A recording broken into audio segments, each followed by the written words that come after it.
నమస్తే.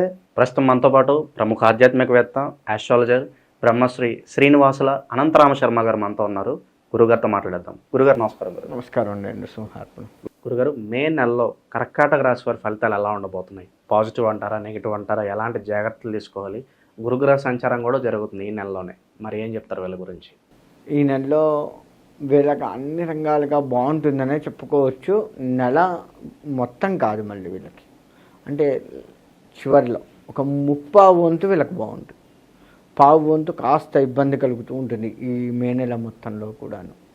ఈ నెలలో వీళ్ళకి కష్టాలు అనేది ఎట్లా ఉంటాయి అంటే, పీకల దాకా ఉన్న కష్టాలు ఉన్నాయి. ఇంకా అయిపోయింది, ఇంకా మనకు పురుగుల మందే గతి అనుకున్న కష్టాలు కూడా మబ్బులు విడిపోయినట్టు విడిపోతాయి. అందులో ఎటువంటి సందేహం లేదు. అంటే అంత తేలిగ్గా విడిపోతాయి. ఊహించం, మనం ఊహించనంత మంచిగా అంత తేలిగ్గా ఈ కష్టం పోయింది అని అనుకునే పరిస్థితి వీళ్ళకి కనపడుతుంది. కాబట్టి ఈ రాశివారు ఆందోళన పడవలసిన పని లేదు. టెన్షన్స్ ఎక్కువగా పడుతూ ఉంటారు, ఎందుకంటే కష్టాలు ఎక్కువగా ఉన్నాయి కాబట్టి అటువంటి కష్టాలు ఉన్నప్పటికీ మబ్బులు విడిపోయినట్టుగా విడిపోతాయి. కాబట్టి దాని మీద పెద్ద ధ్యాస పెట్టకుండా వచ్చే కష్టాలని ఆలోచించవద్దు అని కాదు, ఎందుకంటే ఆలోచించకపోతే కష్టం. ఇప్పుడు ఉదాహరణకి ఏదో ఆర్థికంగా కానీ లేదు ఇంకేదన్నా కానీ కష్టం వచ్చింది, దీన్ని ఎట్లా బయటపడాలి అని ఆలోచిస్తూ దాన్ని ప్రయత్నాలు చేసుకుంటూ ఉంటే తొందరగా విడిపోతాయి, తేలిగ్గా విడిపోతాయి. అట్లనే ఉంచుకుంటే అట్లనే అది కుప్ప అవుతుంది. ఇంట్లో చెత్త పెట్టుకుంటాం, ఎప్పటికప్పుడు పడేస్తే మంచిది, లేదు అంటే 10 రోజులు చెత్త ఉందనుకో వాసన ఎక్కువ వస్తుంది. ఆ విధమైన పరిస్థితి వీళ్ళకి ఎక్కువ ఉంటుంది. అంటే వీడు ఒక రకంగా చెప్పాలి అంటే, ఇప్పుడు చెత్త చెప్పాను కాబట్టి ఇంకా ఈజీ పద్ధతి చెప్పాలి, లేనిపోని చెత్త అంతా వీళ్ళు తెచ్చుకుంటారు. వీళ్ళ మెదడులో ఎక్కర్లేనంత నీ కష్టం కూడా నేనే తీసుకుంటా, వాళ్ళ కష్టం నేనే తీసుకుంటా, వీళ్ళ కష్టం నేనే తీసుకుంటా, మళ్ళీ నా కష్టం నేనే పడతా. ఇలా ఉంటుంది వీళ్ళ పరిస్థితి. మన కష్టం ఏదో మనం నెత్తిన పెట్టుకుంటే చాలు, పక్కన వాళ్ళ కష్టం అంతా మందిగా భావిస్తే వీళ్ళు ఇబ్బందులు పాలవుతుంది.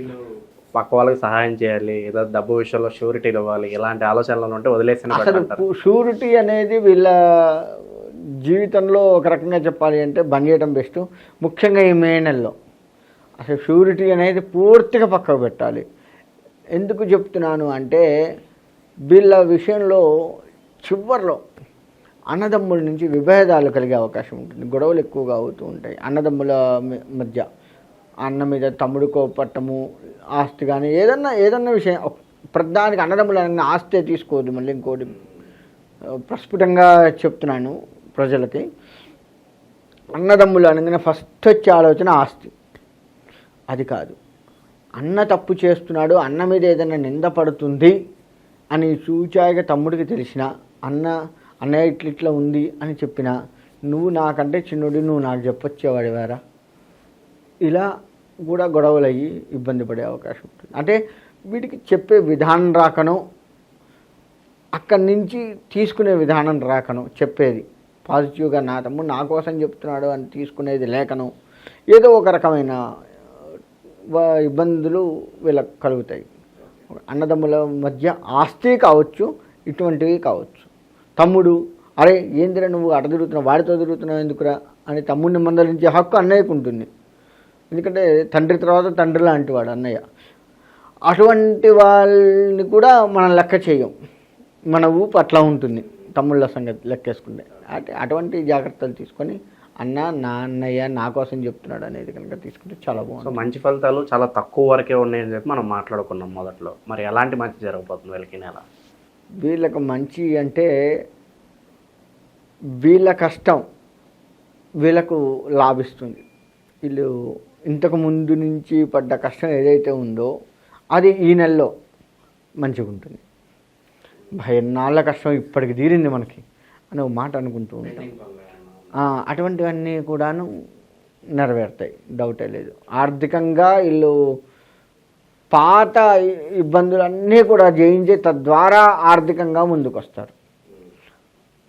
అంటే అప్పిచ్చిన వాడు ఇవ్వడము, లేదు మనం ఎప్పుడో సహాయం చేసి ఉంటాము, మనకి ఇవాళ కష్టం వస్తుంది అని తెలిసింది, ఇంతకుముందు నీ వల్ల నేను చాలా లాభపడ్డాను, ఇగో ఈ 10,000 నీ దగ్గర ఉంచుకో అని ఇవ్వడము, ఇట్లా ఏదో ఒక రకంగా మనల్ని ఈ నెలలో ఆదుకుంటారు. అది బాగా కనపడుతూ ఉంది. వైవాహిక జీవితం ఎలా ఉండబోతుంది? వైవాహిక జీవితం అంటే ఒక రకంగా ఆనందంగా ఉంటుందనే చెప్పచ్చు. ఒక రకంగా, అన్ని రకాలుగా కాదు, కొంత మేరకు. ఎందుకు అంటే అప్పులు చేస్తున్నాడు ఏమో అని. ఇప్పుడు అమ్మాయి కూడా వాళ్ళ ఉద్యోగం చేస్తున్నారు, తను డబ్బులు తీసుకొస్తే నీ జీతం 10,000 కదా, 12,000 ఎట్లా తెచ్చావు, మిగతా 2,000 అప్పు చేయాల్సిన అవసరం ఏంది, నేనున్నాగా అని చెప్పేసి ఇలా చిన్న చిన్న ట్రాషెస్ వస్తూ ఉంటాయి. అయినప్పటికీ కూడా ఐటమే తెస్తే తెచ్చేవాళ్ళే, దేనికన్నా వాడు ఏదో ఒకటి అడ్జస్ట్ చేద్దాం అని మళ్ళీ ఇద్దరు కూడా చక్కగా ఒకరికొకళ్ళు సెట్ చేసుకొని బాగుంటారు. ఆ విధమైన చిన్న చిన్న ట్రాషెస్ తప్ప వీళ్ళకి ఏ ఇబ్బంది ఉండదు, బాగుంటుంది. ఇంకా మెరుగైన ఫలితాల కోసం మరి ఎలాంటి రెమెడీస్ చేసుకోవాలి గురుగారు వీళ్ళు? వీళ్ళు మెరుగైన ఫలితాలకి ఈ రాశి వారు కృష్ణుడిని ఆరాధించాలి. వీరు ఖచ్చితంగా కృష్ణుడికి వీలుంటే ప్రతిరోజు అటుకులు నివేదన పెట్టండి. ఎందుకంటే కుచేలుడు అటుకులు తెచ్చిన తర్వాతనే కృష్ణుడికి అటుకులు పెట్టిన తర్వాతనే ఆ భగవంతుడి అనుగ్రహం వల్ల భేదస్థితి నుంచి మంచి స్థాయికి వెళ్ళాడు. కాబట్టి ఈ రాశి వారు కూడాను కృష్ణుడికి అటుకులు పెట్టినట్లయితే మంచి ఫలితాలు వస్తాయి. కృష్ణ ఆరాధన వీళ్ళకి మంచిది. భగవద్గీత చదవడము, కృష్ణుడి గుడికి వెళ్ళడము, ఆ గుడిలో ఏదైనా ఉత్సవాలు జరిగితే వీళ్ళు ఏదైనా డబ్బులు సాయం చేయమని చెప్పట్లేదు, అంటే చేస్తే మంచిదే. కానీ ఏదైనా పని, తోరణాలు కట్టడము, పాత తోరణాలు తీసేయడం, ఊడవటం, ఏదైనా సర్దటం, ఇటువంటి ఏది చేసినా మంచిదే. మనకి మే నెల అంటేనే వైశాఖ మాసంతో కూడుకొని వస్తుంది. వైశాఖ మాసంలో నారసింహస్వామి వారి ఆరాధన ప్రాముఖ్యత వహించి ఉంది. కాబట్టి అన్ని రాశుల వారు కూడాను ఈ మే నెలలో విష్ణుమూర్తి ఆరాధన, మనకి శత్రు సంహరణ బాగా కావాలి, దానికోసం నారసింహస్వామి ఆరాధన చేస్తూనే విష్ణువుకు సంబంధించి ఈ నెల మొత్తం కూడా ఆరాధన బాగా చేసినట్లయితే మంచి ఫలితాన్ని ఇస్తూ ఉంటుంది. అంతేకాకుండా మే నెలలో చేయాల్సిన దానాలు, అంటే వైశాఖ మాసంలో మన శాస్త్రం కొన్ని దానాలు చేయమని చెప్పింది. అంటే వస్త్రదానము, నీటి దానము, నీళ్లు కూడా వైశాఖ మాసంలో దాహార్తి తీరుస్తూ ఉంటాయి కాబట్టి అటువంటి దానము, అంతేకాకుండా ఛత్రదానము, చెప్పులు దానము, ఇటువంటివన్నీ కూడా పాదుక దానం అంటారు. ఇటువంటి దానాలు కొన్ని చెప్పబడి ఉన్నాయి.